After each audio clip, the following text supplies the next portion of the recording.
తెలంగాణ రాష్ట్ర ఎన్నికల కమిషన్ ఆదేశాల మేరకు బ్యాలెట్ బాక్సు ఉపయోగించి జరిగే స్థానిక సంస్థల ఎన్నికల్లో ఈ బ్యాలెట్ బాక్సును పోలింగ్కు సిద్ధం చేయడానికి బ్యాలెట్ బాక్సును ఆపరేట్ చేసే విధానాన్ని ఇప్పుడు మీకు వివరించడం జరుగుతుంది.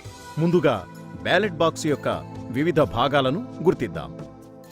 బ్యాలెట్ బాక్స్ హ్యాండిల్, సీలింగు వేయు రంధ్రము, పేపర్ సీలు మూత, రొటేటింగ్ లేవర్ బయటిది, లోపలి లేవర్ బ్రాకెట్, బాక్సు మూత, ఓట్లు వేసే కన్నం స్లిట్.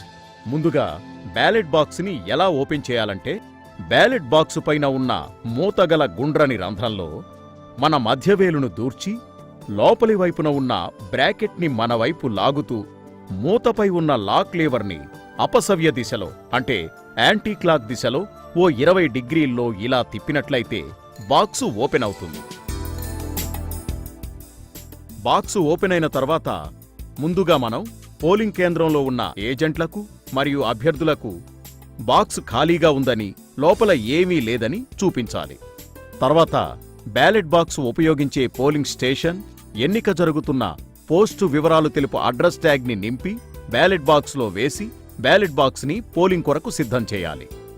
అదెలాగో ఇప్పుడు చూద్దాం. ముందుగా పేపర్ సీల్ని తీసుకొని దానిపై గ్రీన్ కలర్ వైపు పోలింగ్ స్టేషన్ నంబర్, స్థానిక సంస్థల వివరాలు తెలుపు డిస్టింగ్విష్ మార్క్ అంటే ఈ గుర్తింపు మార్కుని గడిలో నుండి బయటకు స్పష్టంగా కనిపించినట్టుగా మధ్యలో వేసి దాని వెనుక భాగం అంటే వైట్ పార్ట్ గల దానిపై ఉన్న పేపర్ సీల్ నెంబర్ని పేపర్ సీల్ అకౌంట్ ఫామ్లో నమోదు చేసుకోవాలి. ఆ నెంబర్ను పోలింగ్ ఏజెంట్లకు, అభ్యర్థులకు తెలియజేసి వారు కూడా నోట్ చేసుకునే విధంగా చూడాలి. ముందుగా ప్రిసైడింగ్ అధికారి పేపర్ సీల్ వైట్ పార్టుపై సంతకం చేసిన తర్వాత పోలింగ్ స్టేషన్లో ఉన్న ఏజెంట్స్, అభ్యర్థుల సంతకాలను కూడా తీసుకోవాలి.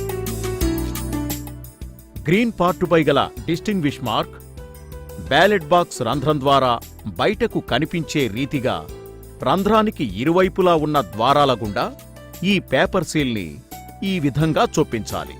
ఇప్పుడు పేపర్ సీల్ ప్రమాదవశాత్తు చిరిగిపోకుండా ఉండేందుకు దాని కింద బ్యాలెట్ బాక్స్ లోపలి వైపున ఉన్న ఆ 2 ఫ్లాప్స్ మధ్యన కార్డుబోర్డ్ని ఈ విధంగా దూర్చి పేపర్ సీల్కు సపోర్టుగా అమర్చాలి.